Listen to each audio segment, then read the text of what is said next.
I had been a devoted wife for 10 years. Yet my husband no longer wanted me. In order to make me agree to the divorce, he offered to give me the entire fortune worth billions. If I was willing to take our child with me, he would even include the villa and the car, leaving himself with nothing but a second-hand Santana. I looked at the garden villa I had meticulously cared for, and at my 9-year-old son, a prodigy already obsessed with advanced mathematics. My body trembled uncontrollably with emotion. For these 10 years, I had treated marriage as my life's greatest project, only to harvest a pair of resentful partners. And now, finally, this enormous blessing had come knocking at my door. Chapter 01. No woman is willing to give up her husband to the mistress, unless her husband's brain has been filled with cement, making him leave behind an immense fortune and walk away with nothing but love. Never in my wildest dreams did I think Jason would actually pull such a stunt. It was enough to make me immediately agree, bless them with tears, and even wish I could weld him and his mistress together forever. This was already the 8th time Jason had asked me for a divorce for the sake of his lover. I had long since trained myself with skillful coping methods. He said that while I was listening. I gave no expression at all, no response whatsoever. My calm and silent coldness gradually pushed him out of control. Finally, this time he tore off his refined gentlemanly mask and became hysterical. Jasmine, do you think dragging this out will make me change my mind? My love with Elizabeth is not as fragile and narrow as you think. It can withstand the test of time. Even if you stall another 3 or 5 years, she and I will never part. Do you understand? Of course, I didn't understand. If their love had really been so unbreakable, then why did it shatter 10 years ago when Jason's business failed? At that time, Jason, who had lost both his career and his girlfriend, was drowning in despair. It was I who reached out a hand to pull him out of the mud. At our wedding, he had kissed my hand with tears in his eyes, calling me the light of his life. Who would have thought that 10 years later, we would end up like this?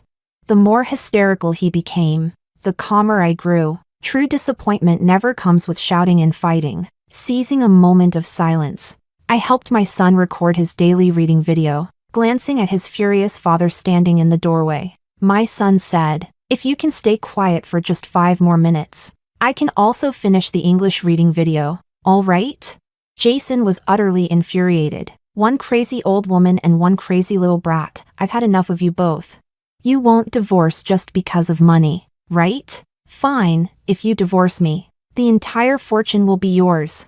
My son looked at him solemnly, unlike the glance of disdain he had given earlier, as if looking at a cockroach. This time, his eyes held a flicker of respect. Jason pointed at him with trembling fingers. "If you take him with you after the divorce, I'll give you the villa and the car as well. Jason, will walk away with nothing but that second-hand Santana." Listening to his merciless roar, I struggled to suppress my trembling body, nearly losing control of my composure. These past 10 years, I had treated marriage as the work of a lifetime, only to harvest a pair of resentful partners. But heaven always turns the wheel. Today, finally, this great fortune had fallen into my lap. Chapter 02.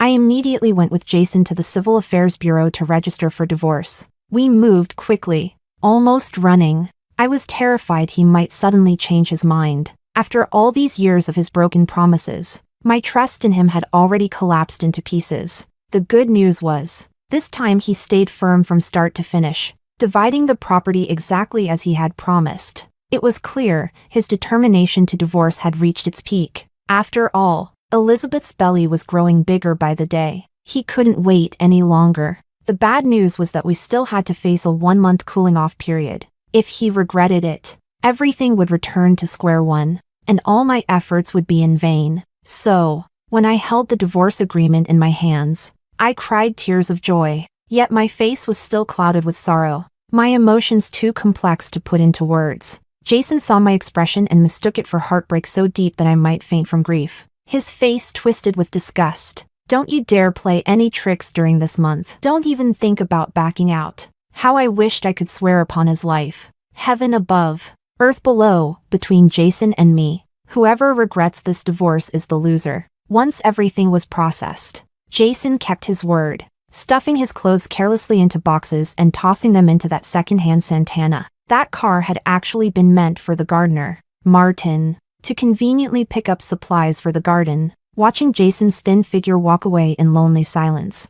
I couldn't help but feel a twinge of pity. I threw him the keys to his Porsche before the official divorce. You should keep driving this car. I'm afraid Martin isn't used to driving a Porsche. Jason shot me a cold glare. At a time like this, you still pretend to be considerate? Do you think this will win me back?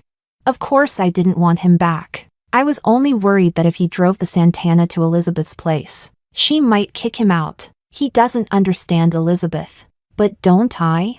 After all, there was still 1 month to go. The two of them needed to behave perfectly, no accidents at this critical time. Chapter 03. After Jason moved out, I immediately took my son to the most upscale Western restaurant in the city. I raised my glass of wine. He raised his glass of juice. Together, we toasted to a new life. Since childhood, my son had been so emotionally stable he was more like my father than a child. But today, for once, he joined me in being a little lively. When the wine hit me, memories of the past 10 years came flooding back, 10 years of feelings, poured out like water through a bamboo basket. Bitter tears welled up in my eyes. But then I remembered the billions Jason had left me, the luxury car, the villa, and my genius son. That tear, after circling my eyes a few times, dried up on its own. My son went to the restroom. When he came back, he wore a mysterious look. Guess who I just saw over there? He asked seriously. Who? Your husband's beloved wife, Elizabeth. And sitting across from her was a handsome guy. A handsome guy? Jason's face flashed in my mind, and I curled my lips. No way. Even when celebrating divorce, we ended up in the same restaurant? Even as a resentful couple, Jason and I still shared such ironic synchronicity? My son said, yes, a real handsome guy. But, it's not your husband. My heart skipped a beat. I looked in the direction he pointed. The woman's skin was pale as snow, her light tea-colored waves swaying with her every move, her eyes coy like a playful deer. Who else could it be but Elizabeth? Across from her sat a stranger, even though his back faced me. His tall figure, broad shoulders, and slim waist were nothing like Jason's scrawny frame, though Elizabeth's belly had yet to really show. Reliable sources confirmed she was already over 3 months pregnant. That fact was exactly why I had been able to face Jason so calmly. But if she was pregnant, why was she still meeting another man? Could it be she feared Jason might not succeed with the divorce, and was preparing a plan B in advance, just to have someone to put her child's name under? At that moment, Elizabeth's phone rang. When she looked at the screen, her expression shifted ever so slightly. She picked up the phone and walked to the restroom. Taking my chance, I passed by their table. I secretly glanced at the man. One look, and my heart sank. She had actually found a truly handsome man. Thick brows, bright eyes, striking features. His face was unforgettable, almost heartbreaking in its beauty. At such a critical moment, if she managed to win him over and threw Jason, that burning hot potato, back into my hands, what then? I had already popped the champagne. I was so anxious that I kept pacing around, walking back and forth. My clumsy way of investigating caught the handsome guy's attention. That handsome guy looked at me. If you want my WeChat, just say it. He unlocked his phone. I'll add you. Chapter 04. Back home, I held my phone and sank into deep thought. It had been over 10 years since I last tried to strike up a conversation with a handsome man. My skills were rusty. How could I casually get him to talk without exposing my true identity? That was the problem. Judging from his figure, he must work out often. I muttered to myself, in search of a topic. I opened a video app and started searching for workouts to train chest and abs for men. The more I watched, the deeper I sank into it, until my best friend Lara's phone call yanked me back into the three-dimensional world. Jasmine. Huge drama just happened.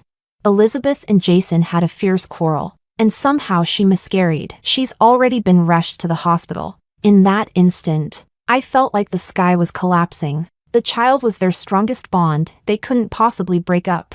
I scratched my head anxiously, then even scratched my backside, more anxious than Jason himself. No, I had to do something. Before the property was officially transferred into my hands, I was still the guardian of their so-called love. So I called Jason. The phone rang for a long time before he picked up. His voice was low, weary, and heavy. "What is it?" I said. "Do you know how to take care of someone who just had a miscarriage?" He fell silent for a moment. Then, "Jasmine, are you mocking me?" The call was angrily cut off. I was left completely confused. Mocking him? What did he mean? I was just asking whether he knew or not. If he didn't, I could have helped him. Chapter 05. To show my sincerity, I brought a pot of chicken soup to the hospital. I had cooked it myself, using the finest free-range chicken, with astragalus, goji berries, and red dates. I hoped Elizabeth could recover well, so that she and Jason might soon have another child. Standing outside the ward, I heard intense quarreling and sharp sobs from inside. "Why did you give all the property to her? Am I only fit to suffer with you?" "It's just the property that went to her. The company she didn't want, it's still mine. As long as I'm here, the company is here, just like before. I can make money again, but your company has already started losing money." "Elizabeth, 10 years ago you didn't believe I could rise again, and now, you still don't believe?" From the sound of it, Elizabeth's energy had recovered pretty well. She should still be able to bear children. I let out a sigh of relief. I texted Jason. "I brought chicken soup. Come out and get it." Jason glanced at the message and casually ignored it. After a few minutes with no response, I sent another. "I can bring it in if you want." Jason quickly came out. "What exactly are you trying to do?" he hissed, eyes filled with fury. He had always been like this, taking someone's good intentions and treating them like garbage. I handed him the chicken soup. "She's already physically weak right now, and with her hormones fluctuating, of course her emotions are unstable. You shouldn't argue with her. At a time like this, what she needs isn't your reasoning, it's your care." Jason had been a husband for 10 years, yet still hadn't learned this lesson. 9 years ago, not long after I gave birth to our son, my father suddenly passed away. At my weakest moment, when I needed comfort the most, Jason was never there. He was always working overtime, busy with endless social gatherings, forever lecturing. When faced with my emotional needs, his only cold response was, "Jasmine, be more sensible. Don't be so selfish." It was I who raised our son alone, pulling myself up step by step from that deep valley. From beginning to end, he never once lent me a hand. Jason looked at me, his emotions visibly stirred. "I'm sorry, Jasmine." Back then, I cut him off. "Go on inside. Chicken soup won't taste good once it's cold." An apology that comes too late is worth less than grass. Jason wanted to say something more. I quickly added, "By the way, since she doesn't trust your company, why not just close it down and get a job? With your skills and ability, landing a 7-figure salary wouldn't be hard. You two could live quite well." As expected, Jason reacted as if I had stabbed his pride. These past 10 years, though he had made a fortune, he had always been unsettled. Because his success hadn't started from scratch, it came from my father's investment. Even the industry he built his career on, real estate, was chosen by me, his finance-trained wife. Now, though he had achieved success, he was obsessed with one thing: to prove himself, especially in front of Elizabeth. Jason's face hardened. "That's none of your business," I replied. "How can it not be my business? The company is yours, but the office building belongs to me." Jason ground his teeth. "No matter how the company runs, you'll get every cent of rent." He stormed back into the ward with the chicken soup. I exhaled deeply. Good, that was what I needed to hear. What I feared most was him giving up, finding a cushy million-a-year job, and settling into a peaceful life with Elizabeth. I couldn't stomach the idea of villains living happily ever after. I wanted to see him arrogant, unwilling to yield. I wanted to watch him, step by step, go from divorce to bankruptcy, tearing apart his once glorious life with his own hands until he was abandoned by all, left lonely and desolate. "Jason, for the 10 years you owe me, I will make you repay with the rest of your life. Before, I was weak and easy to trample, only because I gave you my true heart. But once I withdraw my feelings, you'll understand. Playing you is as easy as playing with a dog." Chapter 06. to ensure good after-sales service. I lingered outside the ward for a little while longer. Inside, Elizabeth asked, "Where did you go?" "Jason, I found a great private chef who specially made chicken soup for you. Try it." A moment later, "It tastes good. Just a little bland." Elizabeth's tone had clearly softened. "Then next time I'll tell her to add more salt." "All right." I texted Jason. I deliberately made it light. "She can't eat too much salt right now. Jason only replied, "Get lost." "Fine, get lost it is." As long as the two of them were fine, that was all that mattered. I took the elevator downstairs. When it reached the 9th floor, ding, the doors opened. In walked a tall man in a white coat. Thick brows, bright eyes, sharp and flawless features, strikingly handsome. Wasn't this Plan B? Plan B glanced at me calmly and stepped inside. He didn't recognize me. Perfect opportunity to strike up a conversation. I stepped forward boldly. "Hello, doctor. I have some questions about postpartum care I'd like to ask. If that's okay?" Plan B gave me a slightly surprised look. "Did your pig just give birth?" I froze. "Huh? No." Slowly, he lifted his name badge and held it in front of my eyes. "And what kind of animal would that be?" "I'm a veterinarian." Only then did I clearly see the large letters on the badge. Department of Veterinary Internal Medicine. Oscar. One moment of cheerfulness. A lifetime of introversion. Was there a Shandong test taker somewhere to save me? What was the Hiiii response at this moment supposed to be? No one came to save me. Luckily, just then, the elevator stopped. I hurriedly blurted out, "Thank you, doctor. Let's chat more next time," and bolted out. Oscar held the elevator door with ease, waiting leisurely. 10 seconds later, I sheepishly walked back, because that floor sign read, "3rd floor, male sexual dysfunction department." The elevator doors closed again. We stood side by side, trapped in the elevator battlefield once more. "Oscar, want to continue chatting?" I gave an awkward laugh. "Forget it, better not." Silence fell, the silent bridge of tonight. Never mind. It was only from the 3rd floor to the 1st. Quick enough. The elevator stopped. I dashed out like the wind. Behind me, I heard a few young nurses squealing with excitement as they passed the elevator. "It's Dr. Oscar. He's smiling."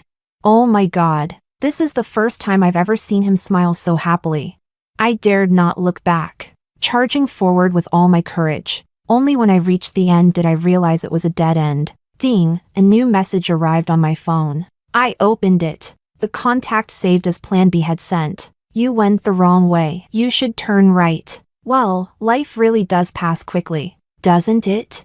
Chapter 07. Back home. I calmed my emotions. I looked at the message on my phone, thinking about how to reply to him. Awkward as the elevator scene had been, at least it had opened up a conversation. Opportunities like this were rare. I couldn't just let it go. Bracing myself, I typed, "Huh, just saw your message. Dr. Oscar, was that you I ran into at the hospital today?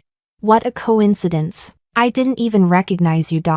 I had never felt time drag on so slowly." 10 minutes later, his reply came. Just one word. I quickly responded, "Are you busy? I guess your work hours must keep you very busy."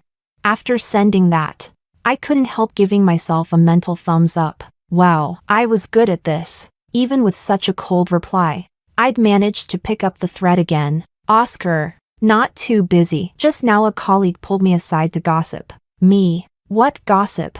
Tell me." "See? We were chatting now. I was a genius at this." "Oscar, they said that today, over in the maternity ward, someone actually went to deliver chicken soup to her husband's mistress." I choked. After a long silence, I typed, "Does your hospital gossip this much all the time?" "Oscar, not usually. Only when it's something explosive." My silence was deafening. I finally typed, "It's late. Dr. Oscar, I'm going to take a shower. Let's chat next time." I dropped my phone and collapsed on the bed. Shame, utter suffocation. How could a person lose face this badly? Was it worth it? I looked around at my villa. Yes, worth it. If the gossips only knew how much the father of my child had left me, they'd just call me lucky. Just then, another message came in. Jason, Elizabeth wants more of that chicken soup tomorrow. Could I trouble you again? I replied in seconds. Of course, with scallions or without. Chapter 08. When I left the hospital, it began to rain. My car was parked a little far away, and I stood staring at the rain in dismay when Laura called. She wailed dramatically. Jasmine, I'm stuck working overtime again. Could you stop by and check on my son for me? He's all alone at the hospital. I don't know how he's doing. He's terrified of rain and thunder. Lara's dog was boarded at a nearby pet hospital. I braced myself and dashed into the rain, aiming straight for the entrance. Just as I reached the door, it opened from the inside. Someone grabbed me by the arm like a drenched chick and pulled me in, then handed me a towel. I rubbed the rain from my hair and said gratefully, "Thank you. Thank you." Lifting my head, I froze. Fair skin, striking features, bone structure sharp as carved jade. It was Oscar. Dr. Oscar? Why are you here? I am the doctor here, but aren't you with the People's Hospital next door? Have you ever seen a People's Hospital with a Department of Veterinary Medicine? His face was filled with exasperation. Mine too. Then why do all the young nurses there know you? Because the director is my father. Oh, I should have known. Elizabeth's prized canary couldn't have been just a pretty face. After checking on the dog, I sat by the window, sipping coffee Oscar had brewed. 3 years ago, it was here that I caught Jason and Elizabeth in their affair. They were cuddling the dog, laughing together. Jason had looked at the dog with more tenderness than he'd ever shown me. Abandoning my career to plunge headfirst into marriage had been the worst mistake of my life. Fortunately, I hadn't abandoned exercise. That day, I used my fists to show them what it meant when the wicked meet their match. Remembering that, I asked Oscar, Dr. Oscar, how long have you worked here? 3 years. That's strange. I've come here many times in the past 3 years. Why don't I remember you? Oscar's face darkened. Because in your eyes, there was never room for anyone else. Then do you remember me?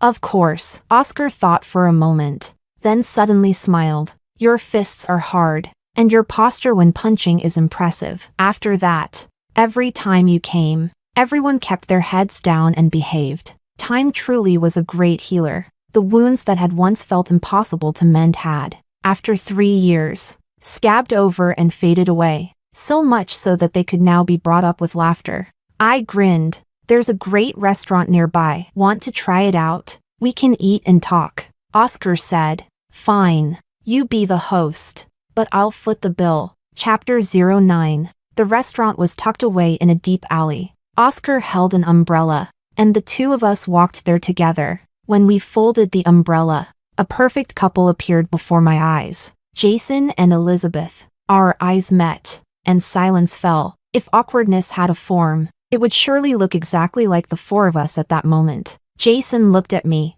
his brows furrowed tightly, feeling a little guilty. I explained, 2 adults under one umbrella, we had to squeeze a bit. Jason gave a cold snort, squeezing a bit too tightly. Don't you think? Oscar glanced at me. What are you explaining for? Is there even a need to explain? Jason retorted. Why not? She and I aren't officially divorced yet. Oscar looked at the woman standing beside him and chuckled. Oh, so you do know you're not divorced? The atmosphere instantly dropped to sub-zero. I didn't know which unlucky star I had offended lately. Everywhere I went, it turned into a battlefield. Jason shot me a glance. Come with me. Dragging my feet, I followed. Behind us, Elizabeth's sharp voice rang out. It's like pulling teeth just to get you to have dinner with me. And now you're here with her. What's this? Your taste has changed. You like older women now? Oscar's tone remained calm. Aren't you the same age as her? Elizabeth snapped. How could she and I be the same? Oscar cut in swiftly. True. She does look younger. Elizabeth stamped her foot. She's been married 10 years. She even has a 9-year-old son. Oscar replied. Oh, so you do know she has a family. And a son? Hearing that, I felt nothing but admiration. How could a person's tongue be this sharp?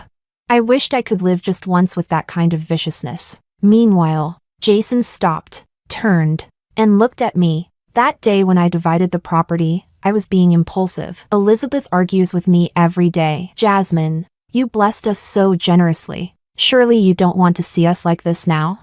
I stared at his moving lips, baffled as to how a human could spew something so nauseating. What's this, regretting it already? If it weren't for the company's cash flow problems, I wouldn't have done this. Jasmine, let's redistribute the assets, 50-50. He drew a deep breath and continued. I only rushed the divorce because Elizabeth was pregnant. I didn't want the child to be born fatherless. Now, well, there's no real rush anymore. I burst out laughing. Jason, did I hear that right? Are you threatening me?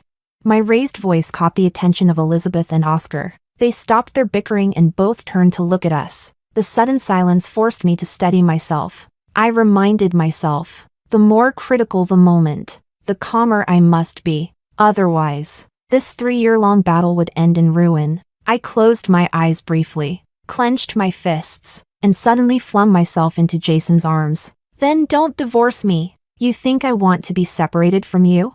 Every night I wake up crying from nightmares, clutching your pillow, missing you until dawn. Jason, I don't care about money. I only fought for it to force you into a corner, so you'd come back to me. As long as you're willing to return, the three of us, our family, we can be just like before. Jason, how can I live without you?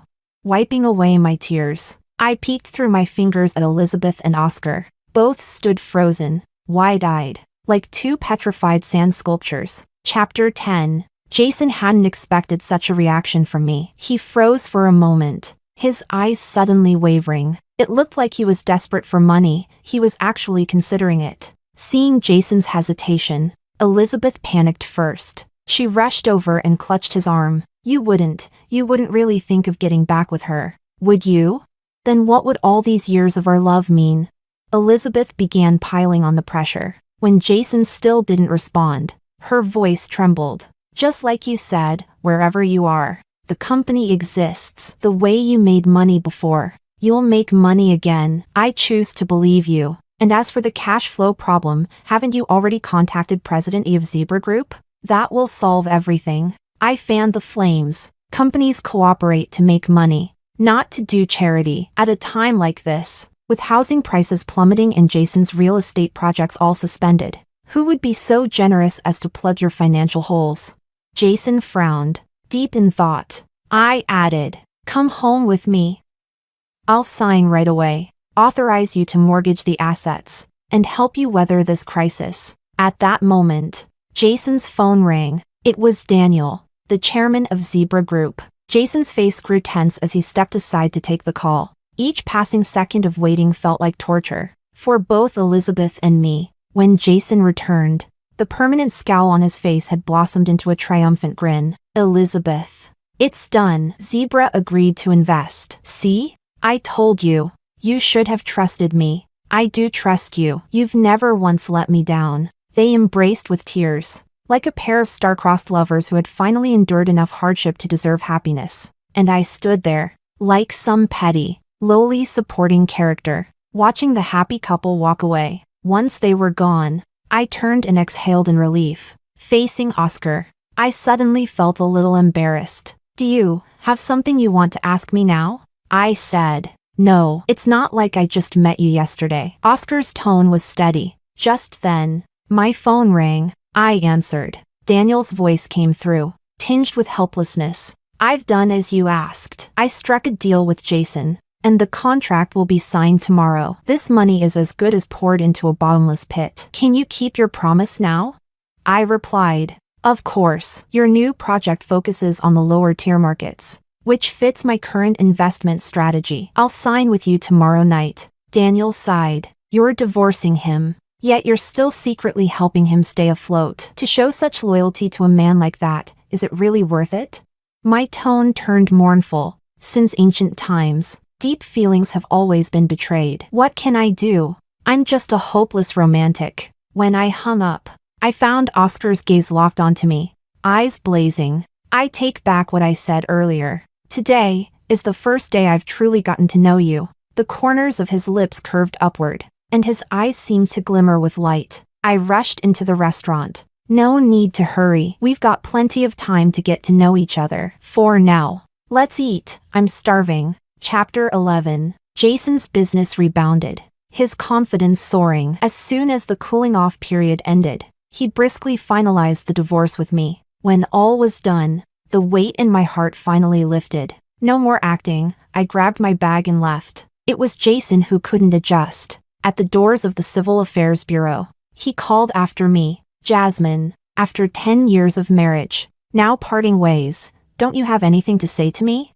I thought for a moment, then said, actually, I do have a few words. Jason's face relaxed, waiting quietly, like some lofty deity, ready to accept the final reverence of his worshipper. But there was no lingering affection, no sobbing farewell. I looked at him coldly, my tone as sharp as ice. Though we're divorced, you are still my son's biological father. My son's dream is to become a prosecutor. I hope you'll be cautious in your actions from now on, no matter your circumstances, so you don't end up doing something extreme that might ruin his chances at the civil service exam. With that, I turned and walked away, leaving Jason standing there, dumbfounded. On the way, I received another call from Daniel. Jasmine, once the contract's amount is fulfilled, we won't continue injecting capital into Jason's company. Though this sum is considerable, it can only ease his current crisis. With the market conditions as they are, the more he struggles, the deeper he'll sink. Jason alone still believes he can turn it around.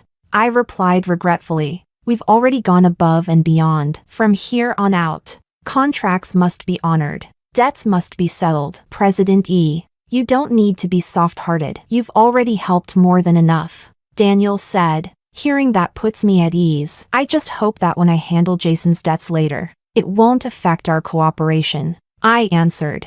Of course, I know how to keep business and personal matters separate. My arrogant, self-important ex-husband, this was as far as I could carry you. This height is just enough. When I finally let go, you'll be shattered to pieces. 3 months later, Jason declared bankruptcy. That day, I was having breakfast at the cafe across from his company. The street outside was jam-packed with workers demanding their wages. The protest banners, like tongues of fire, surrounded his office building completely. Oscar sat across from me, peeling the shell off a boiled egg. He handed it to me. Eat it while it's hot. It'll get cold soon. My gaze stayed steady on the window. I watched him rise, watched him celebrate, and now I watch his empire collapse. Oscar. That was my 10 years with him. 10 springs and autumns. Wealth dazzling the eyes, nothing more than a dream of Nank. I pulled back my gaze and quickly finished my breakfast. Between Jason and me, there were still debts left unsettled. Chapter 12. I went to Jason's office. On the way, I brought him some breakfast. After 3 months apart, Jason looked even thinner. His office had long since been emptied, leaving only a silver globe, the congratulatory gift he once received when his project spanned the nation. It was also the last shred of dignity Zebra Group had left him. Jason sat in the hollow shell of his office, his once fair and handsome face now covered in stubble. A month ago, when Elizabeth saw the tides turning, she had decisively broken up with him and thrown herself into another man's arms. She had taken away the last bargaining chip Jason still had, kicking him straight into the abyss of ruin. Everywhere he turned, Jason had been beaten down, his spirit already dead. At this moment, the instant he saw me, a flicker of light rekindled in his eyes. Jasmine, are you here to save me? He rushed forward, clutching me in tears. I poked him away with my finger, feeling a little awkward. Actually, I came to collect rent. It was his own promise, no matter how the company fared. I'd never miss a single cent of rent. Jason seized my wrist, tears glistening in his eyes. You once said, as long as I turned back, we could be just like before. Doesn't that still count? I smiled faintly. And you once said I was the light of your life, that you would cherish me forever. Jason froze, and the last gleam in his eyes went out completely. He crouched on the floor, his face twisted with pain and unwillingness. Jasmine, tell me, why did I end up like this? I said in a low voice. Do you remember? More than 10 years ago, the day we first met? Back then, you had failed in your business ventures again and again. You came to my father's company to sell your product and wouldn't leave. no matter how you were driven out. I was anxious for my father to get off work, and thought you were so ridiculously stubborn that I deliberately used harsh words to chase you away. A bitter smile tugged at Jason's lips. You were wearing a pale pink dress then, your skin glowing, vibrant as a peach kissed with morning dew on the treetop. Yes, once I had been that young and full of life. Later, marriage had left me battered and scarred. Through all those years of hurting me with Elizabeth, had he ever once remembered what we were like at the start? I drew in a deep breath and went on. At the time, I mocked you, saying your entrepreneurial failure had left you looking so wretched, doomed with no fortune, and that no one would dare invest real money in you. Do you remember what you said then? Jason stared at me, his expression blank. Of course, he had already forgotten. You stood against the doorframe, straight and stubborn. You said, all things are empty, but cause and effect are never void. Nothing is fated, everything in this world follows the law of cause and effect. You told me your failure then was because of lack of experience, but as long as you recognized that cause, you could change the effect. You said cause and effect wasn't mysticism, it was a natural law. I turned to him, enunciating each word. Jason, back then you believed so deeply in cause and effect. Why is it that now, when the time has come, you refuse to believe in retribution for your own evil?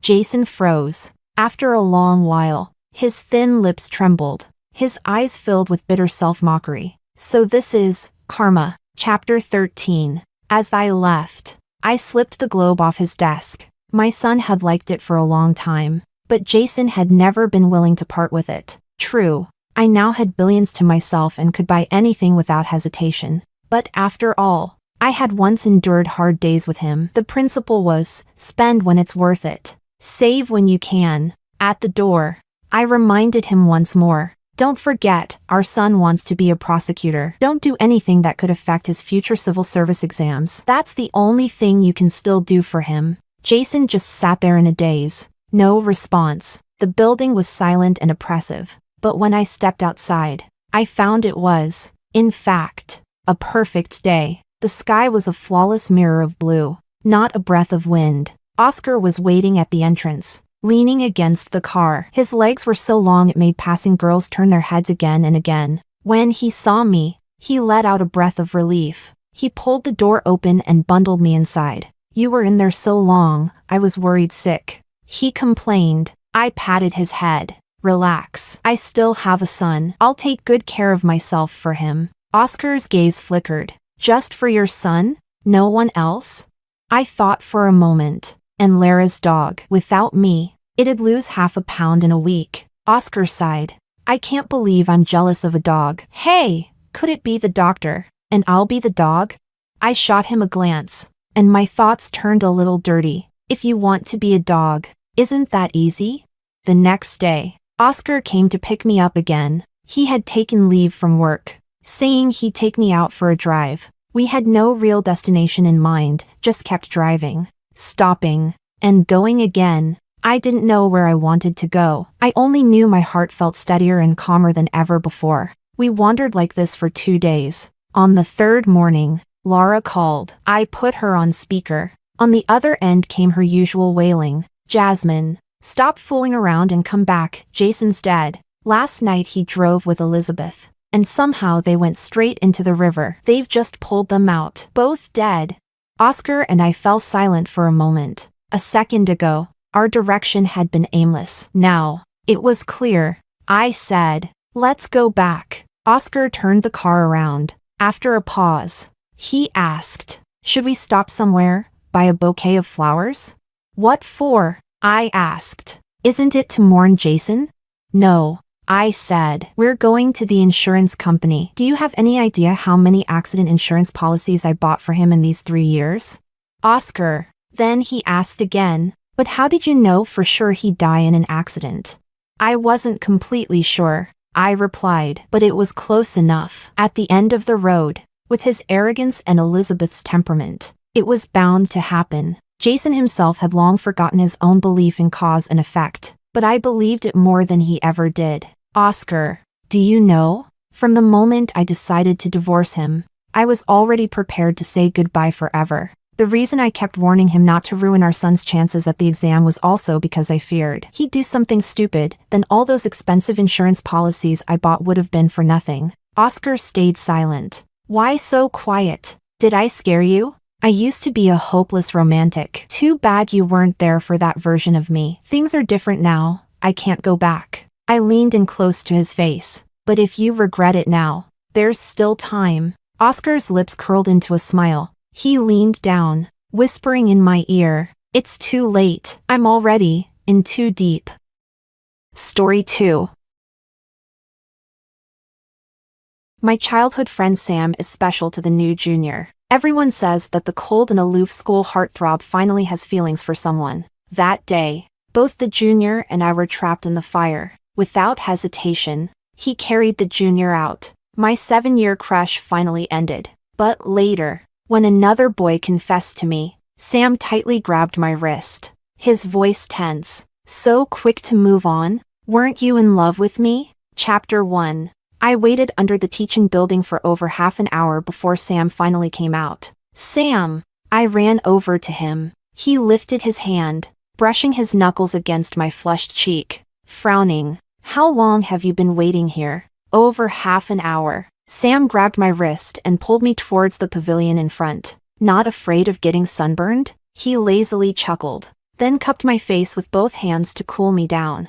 I rubbed against his cool hands comfortably before speaking. "No classes on Saturday. Let's go to the aquarium, okay?" Sam didn't know I planned to confess to him that day. He paused for a moment. "I already have plans with someone else on Saturday." "You should find someone else." A bad feeling suddenly welled up in my heart, and I cautiously asked, "With whom?" "Laura." That was a name I'd been hearing from Sam quite often recently. She was his direct junior. Lately, there were many rumors about her and Sam going around the school. Sam, who had always been indifferent to everyone and treated everyone the same, was now giving this junior special attention. Everyone was saying that the heartthrob, who had remained aloof for 3 years, finally had feelings for someone. Watching Sam departing back, I suddenly had a feeling. The confession I had carefully prepared was destined to end in failure. Chapter 2. On Saturday, I still went to the aquarium alone,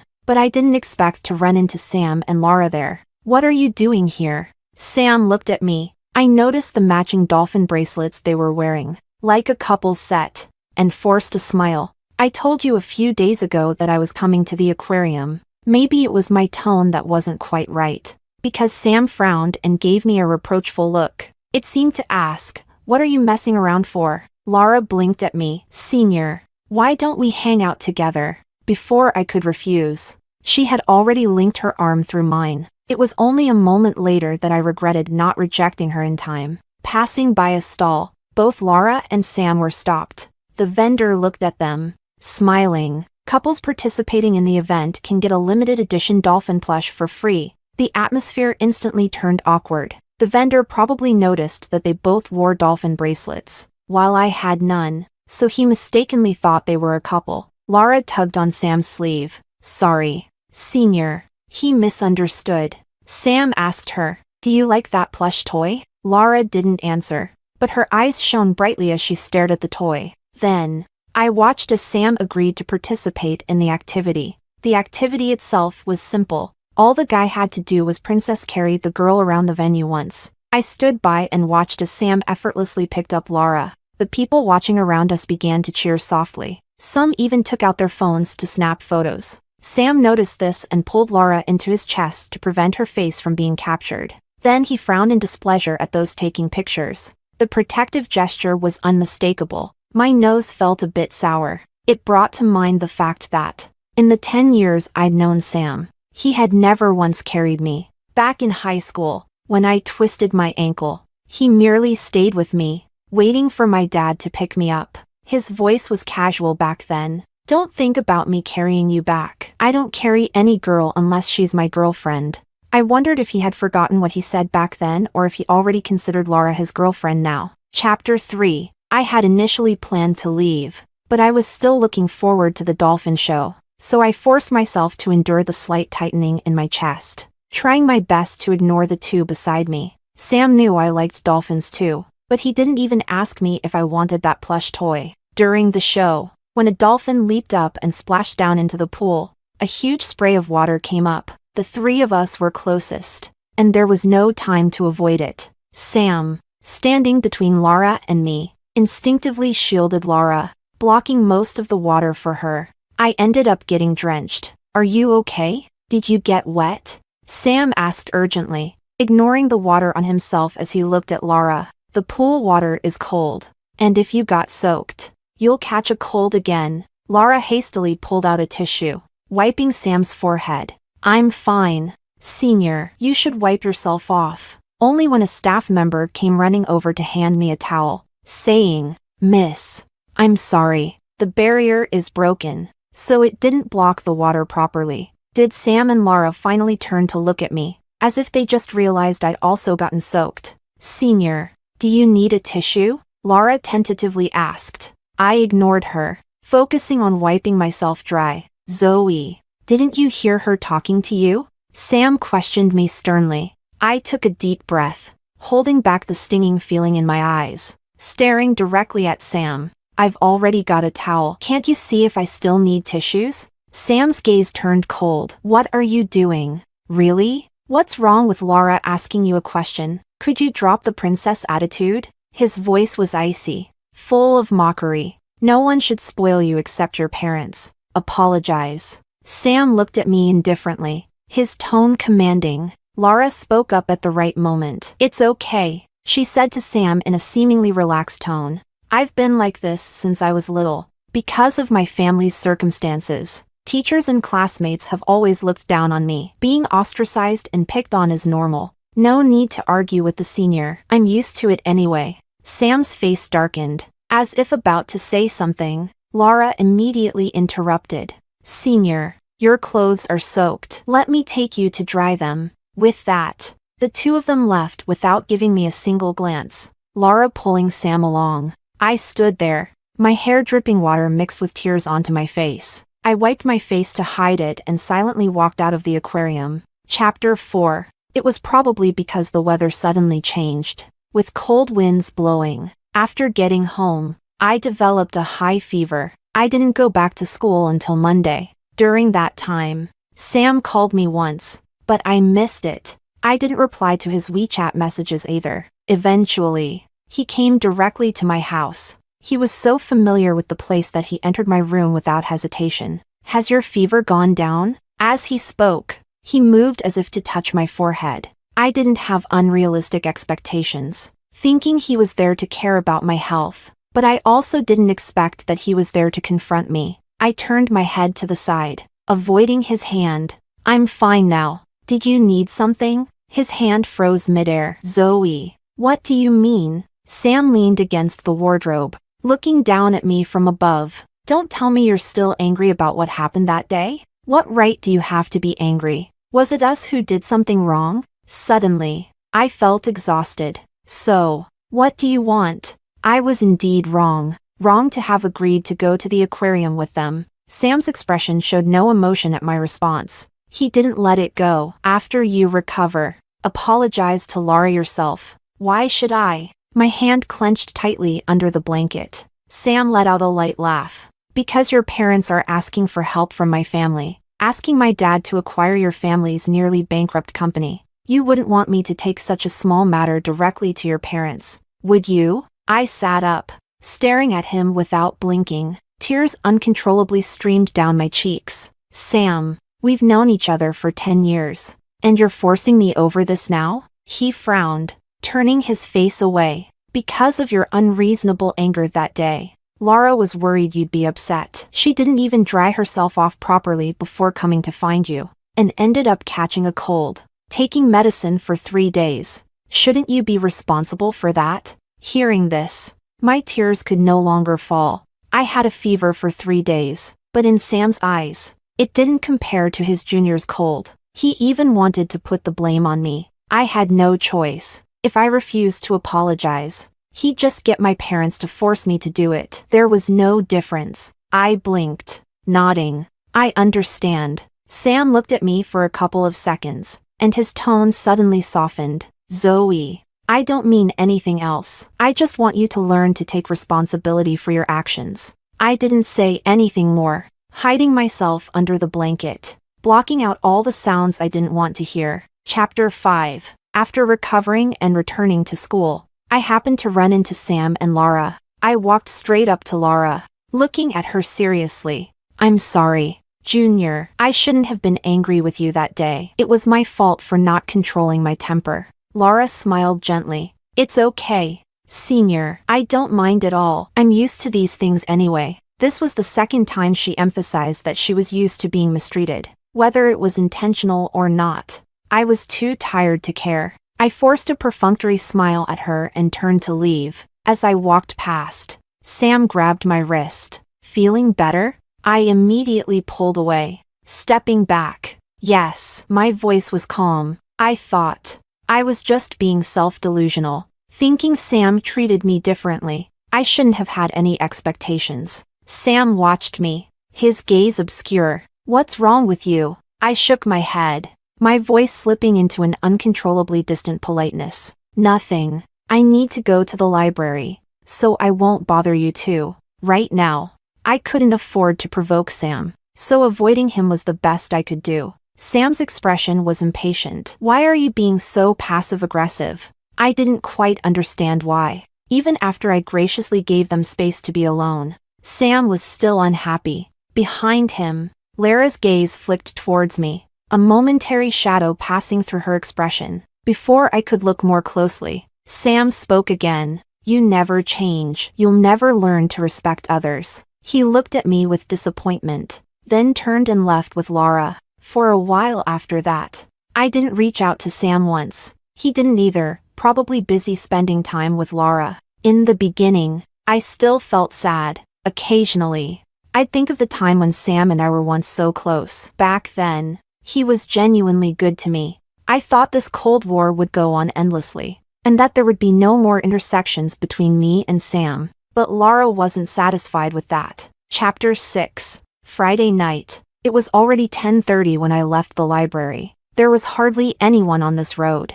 That night wasn't particularly lucky. I stumbled across a scene of bullying. Two girls held Laura in place while another slapped her repeatedly across the face, with unrelenting force. You think you're so clever, huh? What's wrong with me bringing my boyfriend back to the dorm? You had to go tattle to the teacher, didn't you? How the hell does it concern you? Lara's face seemed swollen from the slaps. This was the only way back to my dorm, and I hid not far away. There was no emotion in my heart. I only hoped they would finish quickly so I could go back. Luckily, after a few minutes, seeing that Laura didn't resist, their anger subsided. They threw her to the ground and left. Have you watched enough? Laura spoke suddenly from where she sat on the ground. I calmly stepped out. I'm not interested in your affairs.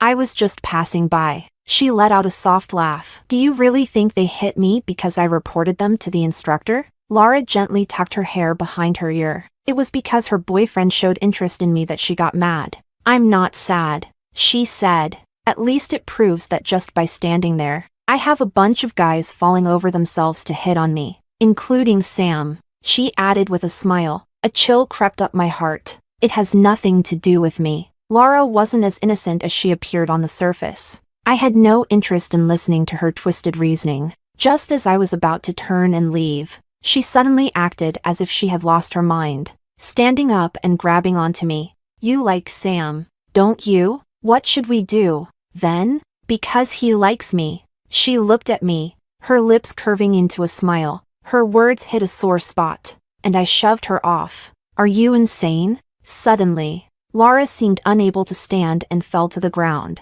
I froze for a moment. I didn't even use that much strength. Zoe! My whole body went stiff. There was no mistaking the owner of the voice behind me. Sam rushed past me, running to Lara's side, helping her up. He slowly brushed aside Lara's hair, revealing the marks on her face. Then he looked at me with an especially dark gaze. How melodramatic. It wasn't me who hit her. Don't look at me like that. Sam ignored me, speaking softly to Laura. Was it her who hit you? Laura gave a weak, pale smile, her eyes brimming with tears. Forget it, Senior. She indirectly confirmed it. I laughed in anger, believe it or not. Just as I was about to leave, Sam blocked my path. I'm not apologizing. Sam, why should I apologize for something I didn't do? His voice was indifferent, without a trace of emotion. Fine. I was stunned, a bad feeling creeping up inside.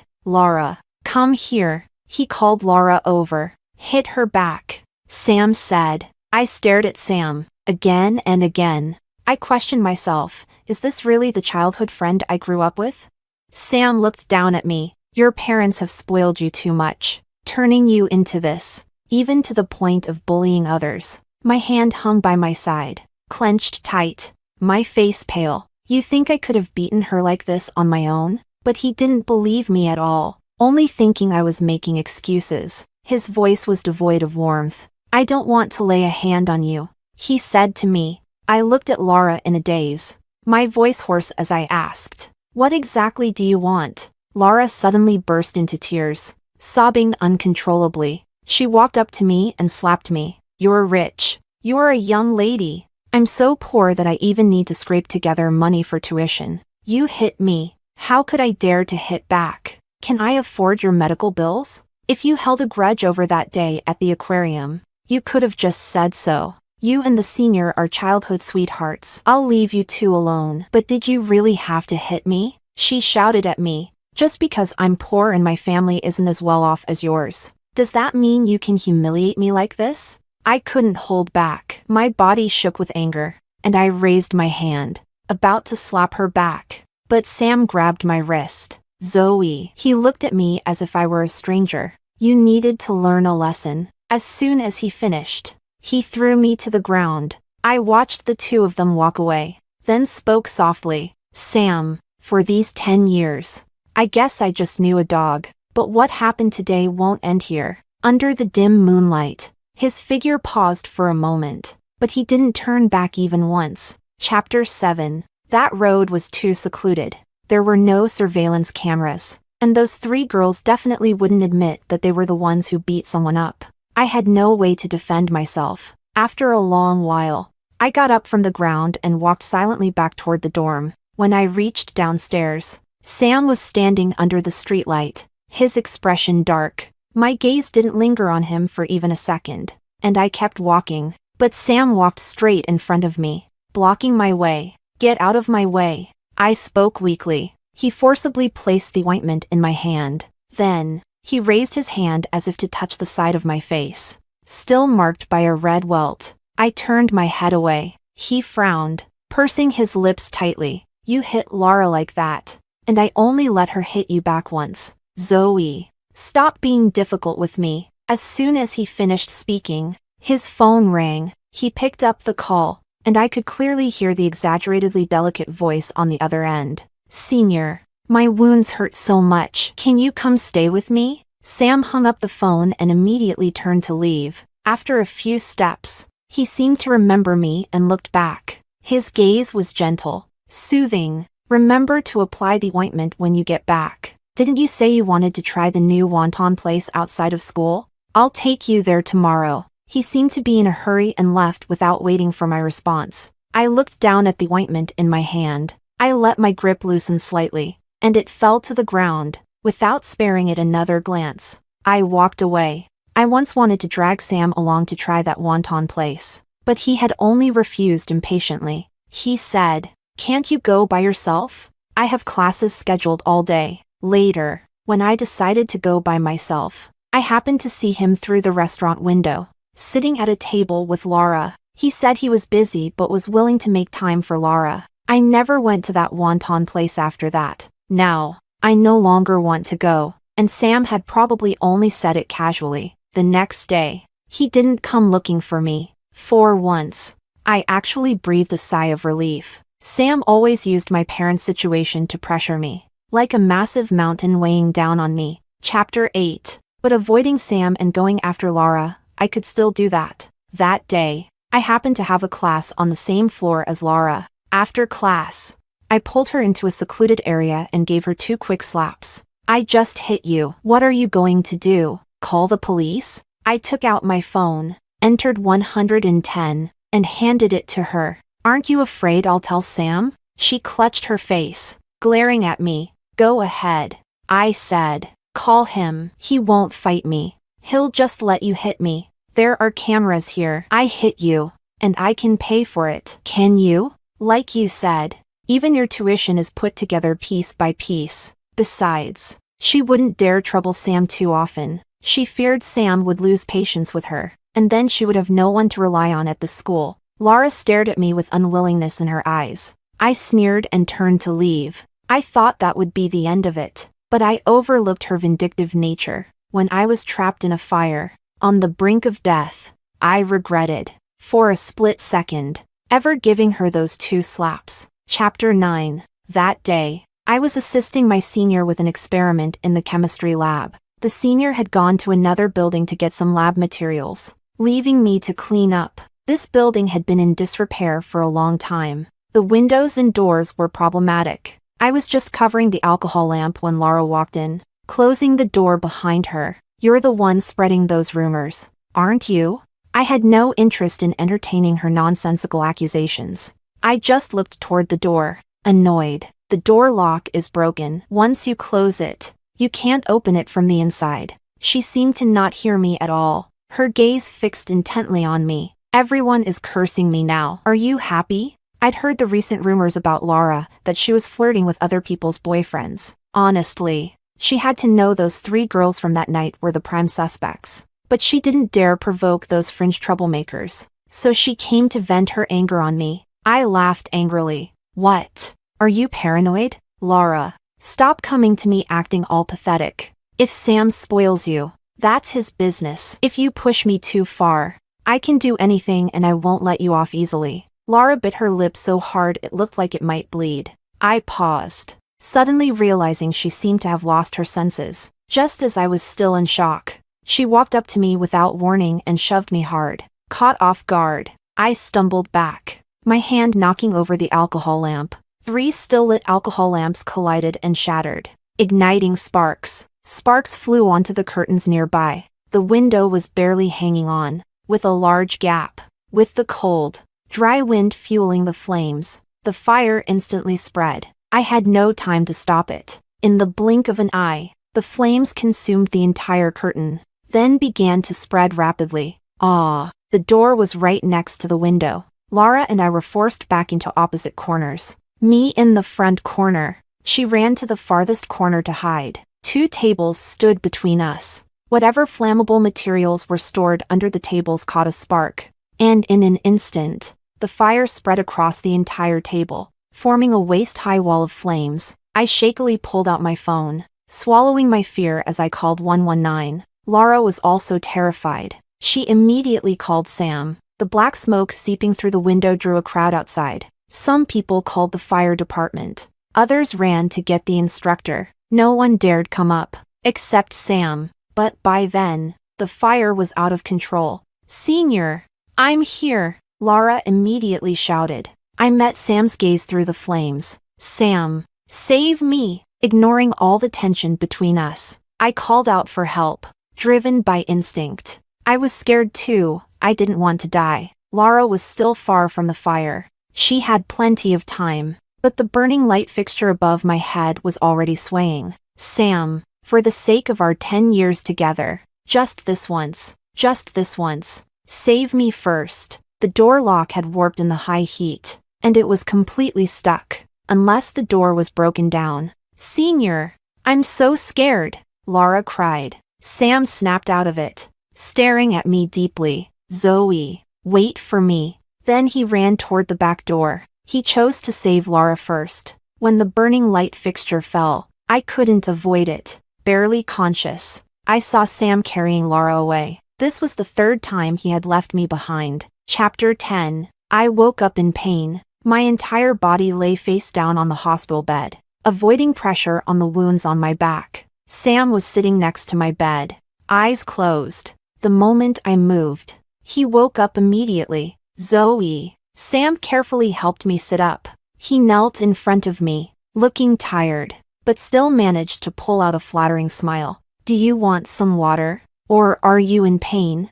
I'll go get the doctor. Where are my parents? My voice, and used for so long, was especially hoarse. They're tied up with the acquisition at a crucial stage. I told them I'd stay at the hospital to take care of you. I looked at Sam quietly for a long time. Sam, I had a dream. I dreamed about that time in 4th grade when the earthquake hit, and I was stuck, unable to escape because of the crowd. You fought against the surging flow of people, running to pull me out, and got me out of the school building. I almost got swept away several times that day, but you held onto my hand tightly, not letting go even once. After that, I considered you one of the most important people in my life. Sam visibly paled. His lips trembled as he tried to reach for my hand.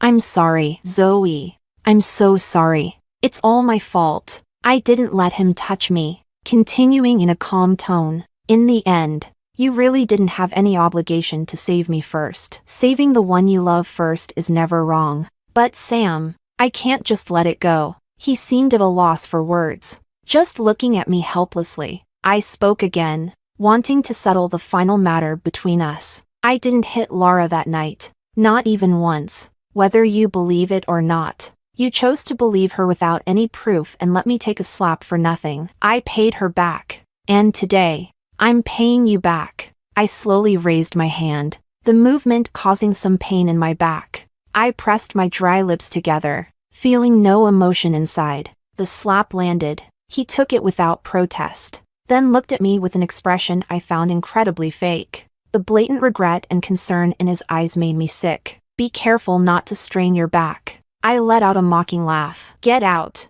Sam. Don't ever appear in front of me again. This time, even if you use my parents to threaten me, it won't work. Before Sam could speak, a voice at the door interrupted. Senior, if you're feeling better, could you do me a favor and stay away from my boyfriend? He has no obligation to take care of you. Laura stood at the door, giving me a smile that looked strained. So the two of them were already together. Sam looked at me, opening his mouth as if to explain something, but then fell silent. Laura, I smiled. Take your boyfriend and leave. Every second I look at you both makes me sick. And also, I said, looking at that girl who seemed as pure as a white lotus on the outside but was utterly rotten inside, using the dim light to catch her gaze, staring straight into her eyes. People always need to be responsible for what they've done, don't you think? The fact that she could stand in front of me now and provoke me meant that the school hadn't had time yet or didn't have enough evidence to pursue the matter of the lab fire. Although the camera inside the lab was destroyed,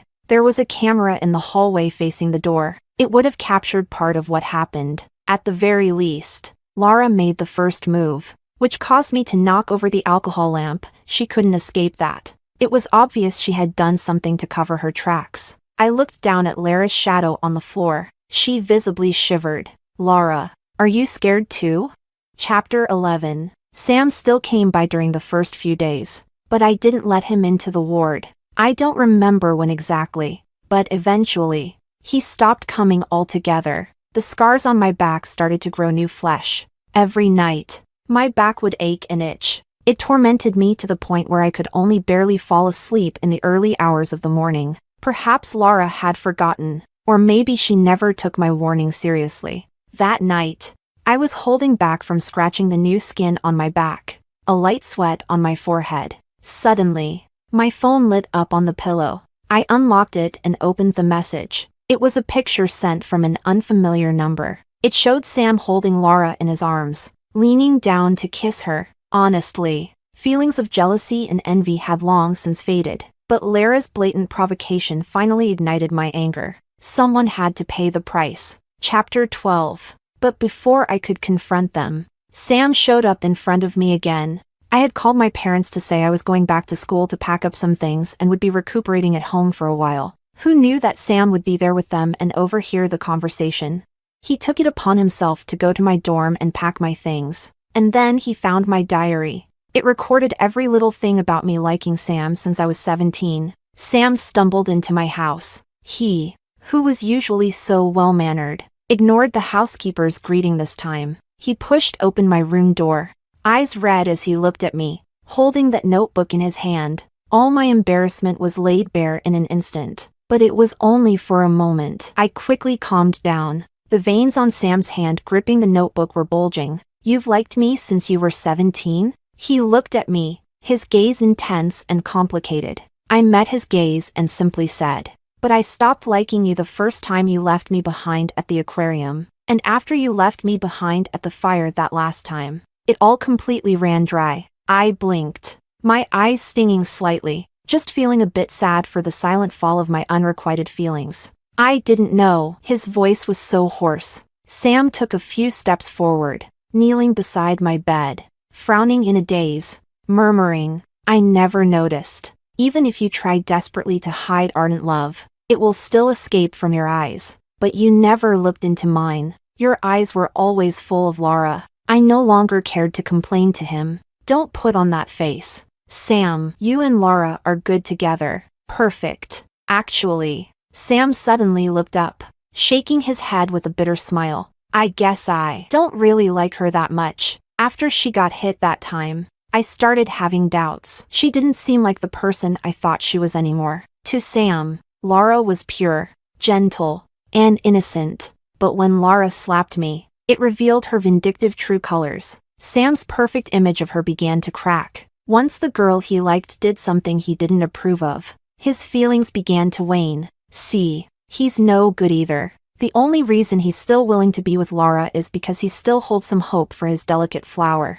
The illusion hasn't completely shattered. That day, Sam looked at me with an expression that was extremely complicated for a long time. No matter how harshly I spoke, he accepted it all. In the end, he only left me with one cryptic sentence. Leaning against the door, he gave a bitter smile. "Zoe, what should I do? It seems I've messed up a lot of things." I had no obligation to help him figure it out, only wanting him to leave. Sam waved my diary a little, then asked softly, "I haven't finished reading it. Can I borrow it for a couple more days?" I didn't care. "It's just trash. Even if you return it, I'd throw it away. Something that recorded my love for a piece of trash is also trash." He looked down at the notebook, his voice very soft in response. "No, it's not." Chapter 13. When my scars healed enough, I went back to school. Everything I went through for no reason needed an answer. Only then would it be fair. Laura told Sam that I hit her, and whether he believed it or not, I no longer cared. I didn't need to prove my innocence to him, but getting slapped for no reason couldn't just end like that. I found the girl who had hit Laura that day. The enemy of an enemy doesn't always become a friend, but they can become a temporary ally. She provided me with the information I needed. She didn't even try to hide it. She told me outright that the rumors about Laura back then were indeed spread by her. The girl spoke in a harsh, blunt way. Words like bitch were used. According to her, Laura really did flirt with a lot of guys. But lately, she'd stopped, probably because she was now officially with Sam. Sam had disappeared for several days. It wasn't until a week later that I saw him and Laura together again. I wasn't sure if it was just my imagination, but Sam looked lost. Moreover, my eyes focused on the red stains on his fingertips. It was the first time I'd seen him smoking. Laura tried to hug him, but he avoided her, so she settled for holding his hand instead. I stood in the shadows not far away, capturing the scene and sending it to several unfamiliar numbers. One of them was the boyfriend of the girl who had hit Laura. Laura had admitted herself that the reason she was beaten was due to her ambiguous relationship with that guy. He went to the school next door. The rest were also guys who had unclear relationships with Laura. Within about half an hour, 3 of them had shown up. What started as a verbal confrontation quickly escalated, with one of them getting so agitated he began pushing her. He even slapped Laura. A guy, over 6 feet tall and well-built, slapped Laura hard enough to knock her to the ground. She even started bleeding from her nose. And Sam stood there, coldly watching the whole time, only frowning slightly when Laura got hit. A growing crowd gathered to watch, and some bystanders filmed the scene, uploading it to forums and school platforms. Lara's reputation was utterly destroyed. At the same time, it was revealed why there was no saved footage from the camera outside the lab. Despite it recording everything, one of the guys Laura had been involved with was a computer science major. He chased after Laura for half a year without getting anywhere. Until this happened, Laura used the promise of being with him as a bargaining chip. convincing him to break the law and hack into the school's surveillance system, transferring the footage. Yes, transferring, not deleting. He'd kept a copy for himself, wary that Laura might betray him once she got what she wanted, keeping it as leverage. But he didn't expect that her downfall would come before she had the chance. The guy realized who Laura really was and voluntarily confessed, handing over the original footage. Considering that he turned himself in, he was only detained for a few days and given a warning. But Laura wasn't so lucky. Someone compiled all her wrongdoings and exposed her on Weibo. The matter kept gaining traction, drawing considerable public attention, intentionally getting involved in others' relationships, keeping entanglements with multiple guys at the same time,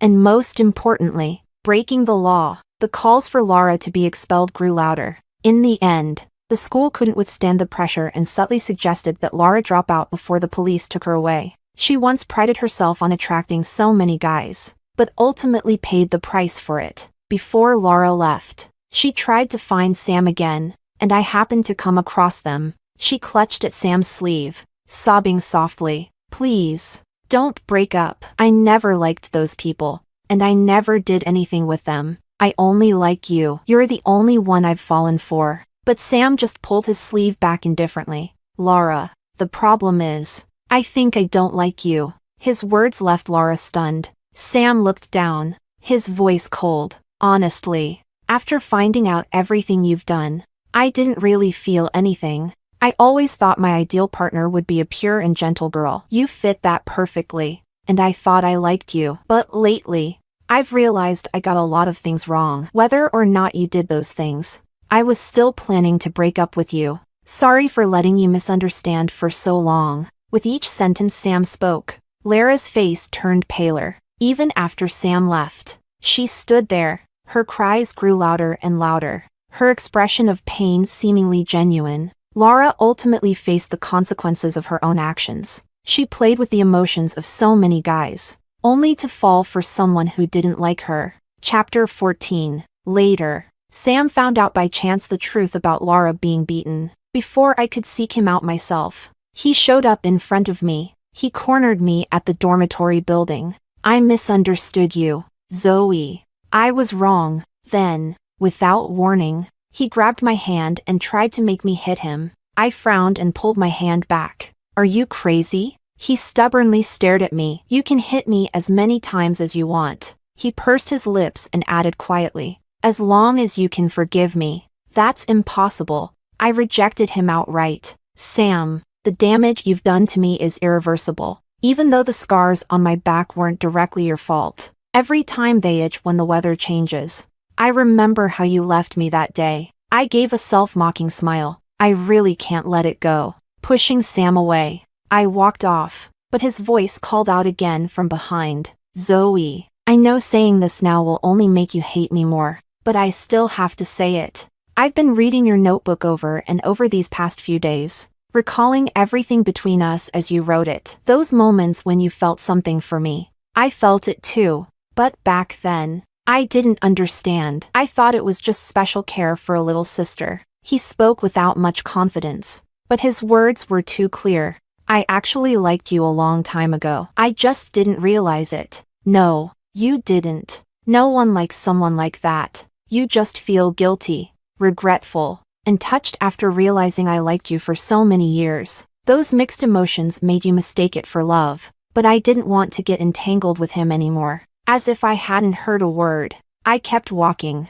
eyes straight ahead, not stopping. Yet Sam was incredibly persistent. The former golden boy seemed to be experiencing a delayed rebellious phase. He skipped his classes, got lost in bars, and started carrying a pack of cigarettes in his bag. Chapter 15. That day, my roommate dragged me to the field. When I saw the elaborate confession setup and most people staring at me, I realized belatedly, I was the one being confessed to, and the junior confessing to me. I barely even remembered his face. He held a large bouquet of Bulgarian roses, looking a little flushed, stammering as he confessed. The cheers around us grew louder. My words of rejection got stuck in my throat. If I rejected him now, it would embarrass him in front of everyone. I looked at the flowers in front of me, troubled, hesitantly reaching out when suddenly, I was yanked by the wrist, roughly pulled into a secluded corner. Sam reeked of alcohol, but his gaze was unusually sharp and cold.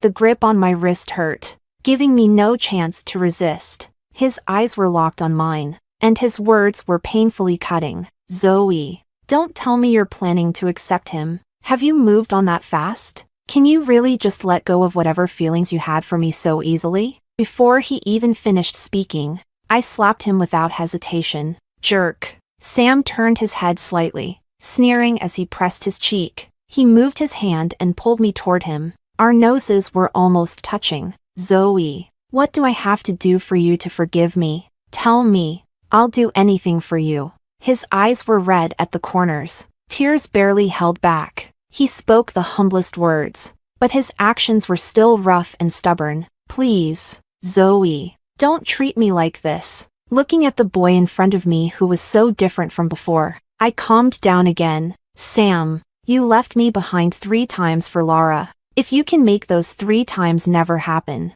I'll forgive you. Between Sam and me lay an insurmountable chasm, and his attempts to build a bridge between us were all in vain. He looked at me, defeated. Without a word to argue, I finally pulled my hand free. Without waiting for his response, I turned and walked away. After walking some distance, I suddenly remembered something and looked back. Sam was still standing there, staring in the direction I was leaving. It seemed like everything had reversed since he found that notebook. The one left behind had become him, but I didn't feel happy because of it. Instead, his persistence only left me feeling tired and frustrated. Chapter 16. This winter seemed particularly long. Around the holidays, my parents' acquisition case was nearing its conclusion. We were moving out of our old villa. Finally being able to get far away from Sam was the one thing I found worth celebrating. I was so happy that I didn't even notice when he suddenly stopped appearing around me. Not until I got a call from Sam's mother. She was crying uncontrollably. Zoe, can you come see Sam? I really don't know what to do anymore. Sam was injured. Burns. His mother told me that half a month ago, Sam was passing by an apartment building. There was a fire on the 3rd floor. A girl was trapped inside, and the firefighters hadn't arrived. He rushed in like a madman and saved her, but his entire arm was severely burned. Zoe, Ah-hun has always been haunted by not being able to save you from the fire in time. He must have thought of you, which is why he risked his life to save a stranger. His mother pleaded. Please help Auntie. Come see him. I hated Sam, but I couldn't ignore the auntie who had always been kind to me. Seeing Sam again was extremely complicated. He was half leaning against the headboard, looking weak and dejected. Zoe, I finally understand now. It really hurts. The scars stretched from his arm all the way to his neck. Sam gave a faint smile. For the first few days, the pain kept me up all night. When it finally started to heal, it began itching, like countless worms crawling all over my arm. Yes, that was how it was for me back then too. Sometimes I think, maybe I should just cut it off. He looked at his arm, speaking in a calm voice as if he really had that thought. I rubbed my temples wearily, sighing. Sam, stop doing these things that make you feel like a hero. Even if you save thousands of people trapped in fires, it has nothing to do with me. Can you make my scars disappear? Then what should I do? Zoe? He stared at me blankly. Tell me, what should I do? I looked at the sunlight streaming through the window, and it seemed I could feel a hint of warmth. After a few seconds, I slowly spoke. Sam, liking someone should make them happy, shouldn't it? My gaze returned, meeting his. But what you've done hasn't made me happy at all. In fact, it's been quite distressing. This kind of love is too twisted. If you keep this up, I might have to consider taking a leave of absence just to avoid you. I shouldn't have to pay for your regrets. When he heard the words leave of absence, his body stiffened almost imperceptibly. His hand unconsciously clenched the blanket. Sam looked down and nodded. I won't bother you anymore, and I'll try not to appear in front of you again. Zoe, can you not take a leave of absence? He sounded like he'd been reduced to dust, asking so cautiously. I didn't like seeing him like this. It gave me the feeling that he was the victim. I looked away without answering. Just before leaving, I emphasized one more time. Really, Don't come to disturb me again. Sam, I understand. It wasn't until I stepped out of the Pei family's villa that I took a deep breath. The inexplicable weight in my chest dissipated. The warm noonday sun shone on me, melting away some of the lingering coldness. I stretched out my hand to feel the warmth. The last trace of chill seemed to be fading away as well. This winter, it seemed it was finally ending.